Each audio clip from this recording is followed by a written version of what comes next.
nous expliquerons certains mots, certains termes, certaines expressions au fur et à mesure des chansons, pour votre bonne compréhension.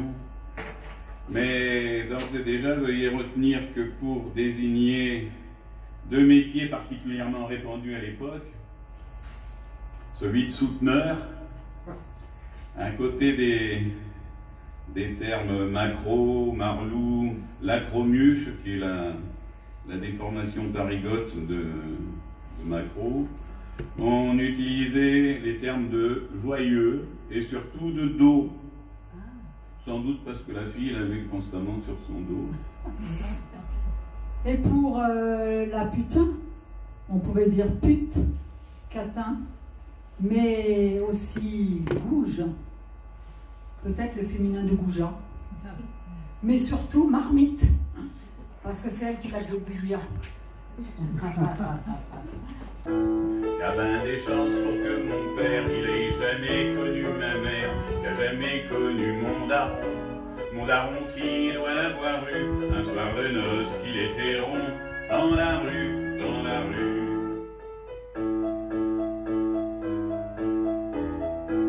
Je n'ai jamais connu d'autre famille que la petite marmaille qui fourmille, aussi quand ai-je mes maridas.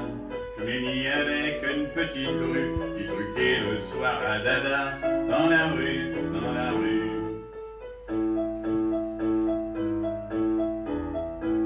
C'était une petite gonzesse blonde qui avait la gueule de la Joconde, la fesse ronde et le téton pointu, et qui était aussi bien foutue que les statues qui montent leur cul, dans la rue, dans la rue. Belleville-Ménilmontant.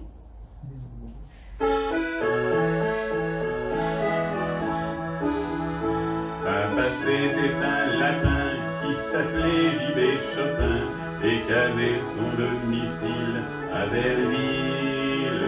Soir avec sa petite famille, il se baladait en chantant des hauteurs de la courtille à Ménilmontant, à Ménilmontant.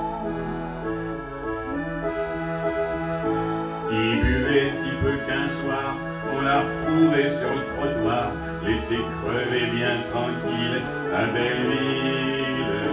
On l'a mis dans la terre glaise pour un prix exorbitant, tout en haut du Père-Lachaise, à Ménilmontant, à Ménilmontant. Pantruche, le pantre, ça désigne le bourgeois. Donc au début, Pantruche, ça désignait le Paris des bourgeois, Neuilly, Sarkozy. Et puis après, ça s'est étendu à tout Paris. Et petit à petit, ça a été remplacé plutôt à partir de la Première Guerre mondiale par Paname. Donc à Pantruche, c'est l'histoire d'une pauvre fille de la région d'Angers qui vient chercher du travail à Paris. Et ça se passe pas forcément comme elle l'aurait souhaité, peut-être.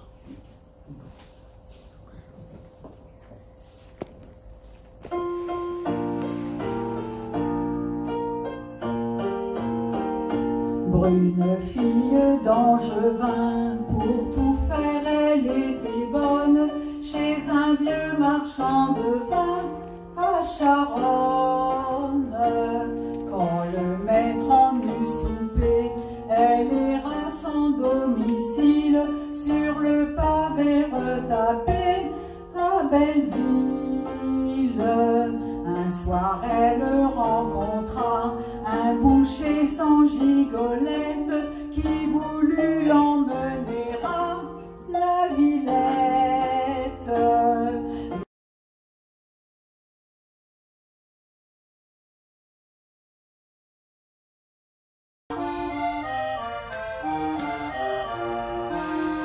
Malgré que je sois un roturier, le dernier des fils d'un poirier, la rue verte, depuis les temps les plus anciens, nous habitons, moi et les miens, à Montmartre.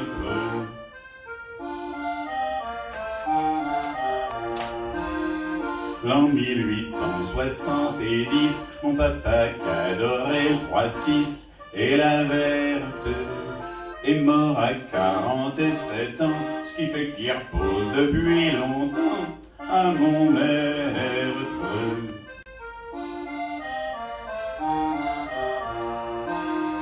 2 ou 3 ans après, je fis ce qui peut s'appeler pour un bon fils une Ruperte. Un soir sur le boulevard Rochechouart, ma pauvre maman s'est laissée choir à mon maître.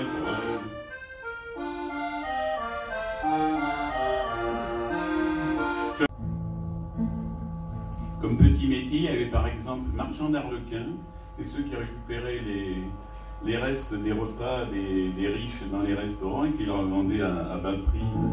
Il y avait mégotiers, les gens qui ramassaient les mégots et qui revendaient le tabac récupéré. Enfin, il y avait plein de petits boulots comme ça qui ne devaient pas rapporter grand-chose. À la place Maubert, je me demande à quoi qu'on songe en prolongeant la rue Monge. À quoi que ça nous sert, ces espoirs, ces statues, quand on démolit nos rues, à la place Maubert, à la place Maubert. Avant qu'on nous démolisse, on ne craignait pas la police, était comme hiver. Nous étions toujours à l'ombre, dans un coin plus ou moins sombre, à la place Maubert, à la place Maubert. Quand on n'avait pas de marmite, on bouffait chez le père la frite pour un peu d'Aubert. Le soir on levait une pétasse, un choléra sans limace, à la place Maubert, à la place Maubert.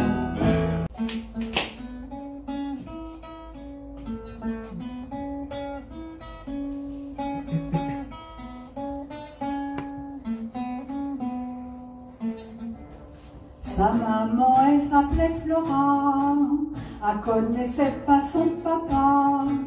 Toute jeune, on l'a mis à l'école, à Batignolles. Elle poussa comme un champignon, malgré qu'elle a reçu plus d'oignons. Soir en faisant la cabriole, à Batignolles. Elle était coiffée à la chien, elle avait des manières très bien.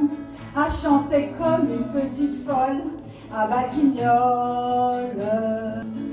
Elle buvait pas trop mais assez, quand elle vous soufflait dans le nez, on croyait renifler du pétrole à Batignolles.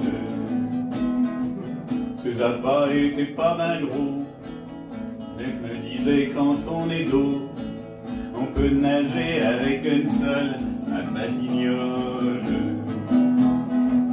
Je gagnais pas beaucoup d'argent, mais j'étais pas ben exigeant. On vend de l'amour pour un noble à Batignolles.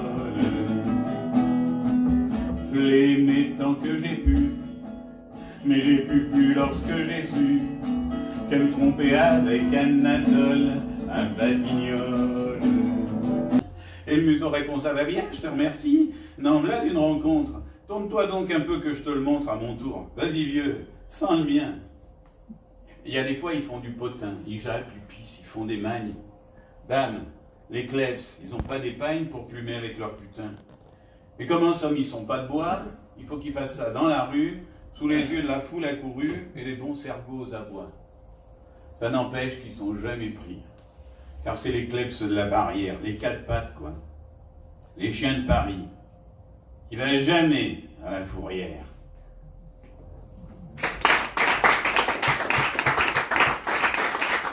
Alors pourquoi les klebs de barrière? C'est parce qu'à l'époque, aux portes de Paris, il y avait des barrières, des passages à niveau.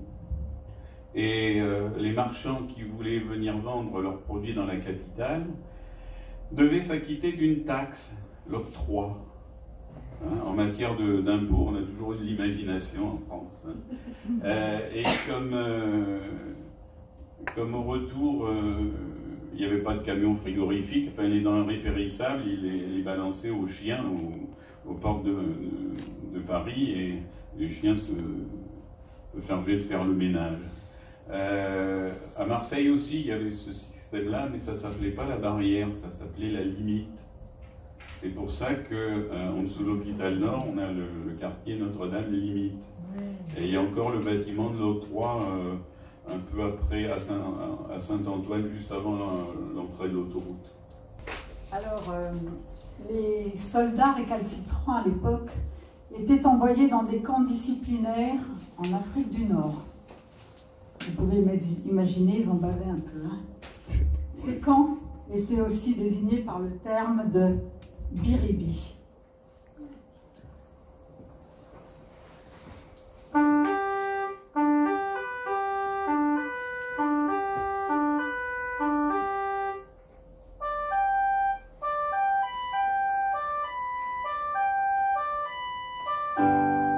Il y en a qui font la mauvaise tête au régiment, ils tirent au cul, ils font la bête. Inutilement, quand ils veulent plus faire l'exercice. Et tout le fourbi, on les envoie faire leur service à Biribi, à Biribi.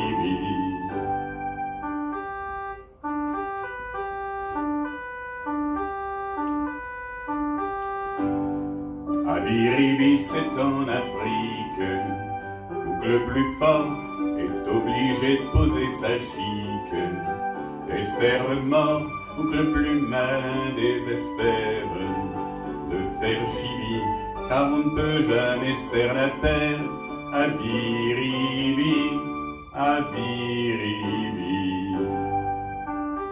Alors voilà l'histoire d'un pauvre gars dénommé Géomé, qui lui, bon, sachant pas quoi faire, a décidé de s'engager dans l'armée. Ça lui a pas très bien réussi.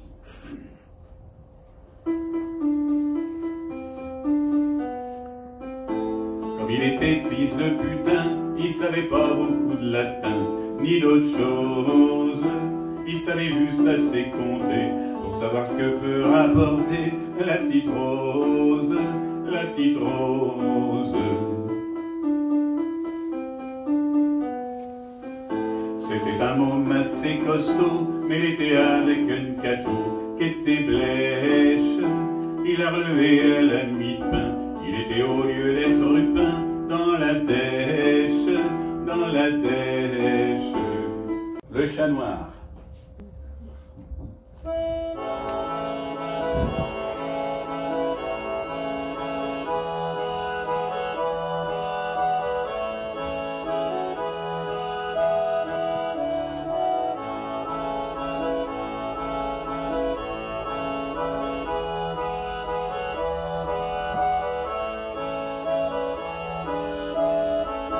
La lune était sereine quand sur le boulevard je vis poindre Sostène qui me dit « Cher Oscar, où vas-tu vieille branche ?»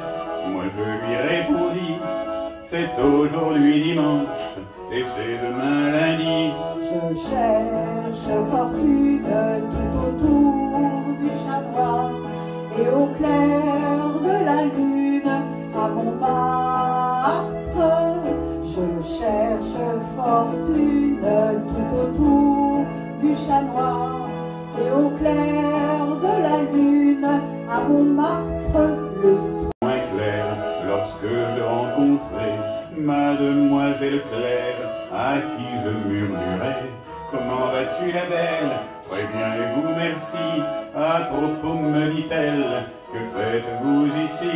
Je cherche fortune tout autour du chat noir et au clair de la lune à Montmartre. Je cherche fortune tout autour du chat noir et au clair de la lune à Montmartre le soir. Donc voilà les canuts.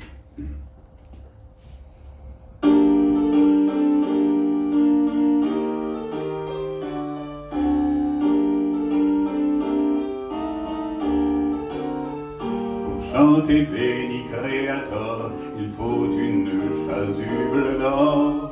Pour chanter Veni Creator, il faut une chasuble d'or. Nous en tissons pour vous gens de l'église et nous, pauvres canuts, n'avons pas de chemise. C'est nous les canuts, nous sommes tout nus.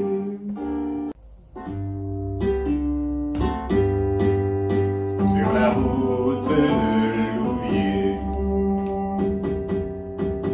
sur la route de Louviers, il y avait un cantonnier. il y avait un cantonnier, Et qui cassait, et qui cassait, et qui cassait des tas de cailloux pour mettre sur le passage des roues. Une belle dame vint à passer. Belle dame va passer Dans un beau carrosse doré.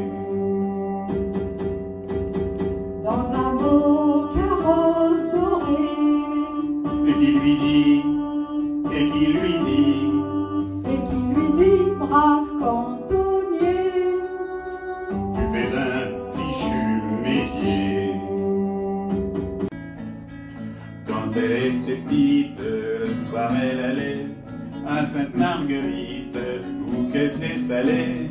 Maintenant qu'elle est grande, elle marche le soir avec ceux de la bande du Richard le Noir. à la Bastille on aime bien les peaux de chien. Elle est si bonne et si gentille, on aime bien. Qui ça? Les peaux de chien, Où ça? à la Bastille. Elle a la peau douce, aux taches de son, à l'odeur de housse qui donne le frisson. Et de sa prunelle, au ton vert de gris, l'amour étincelle dans ses yeux de souris. À la Bastille on aime bien les peaux de chien. Elle est si bonne et si gentille, on aime bien. Qui ça? Les peaux de chien. Où ça? À la Bastille. Il y a plein de gens qui l'ont chanté, rue Saint-Vincent, même Renaud. Ah oui. Non, on voit.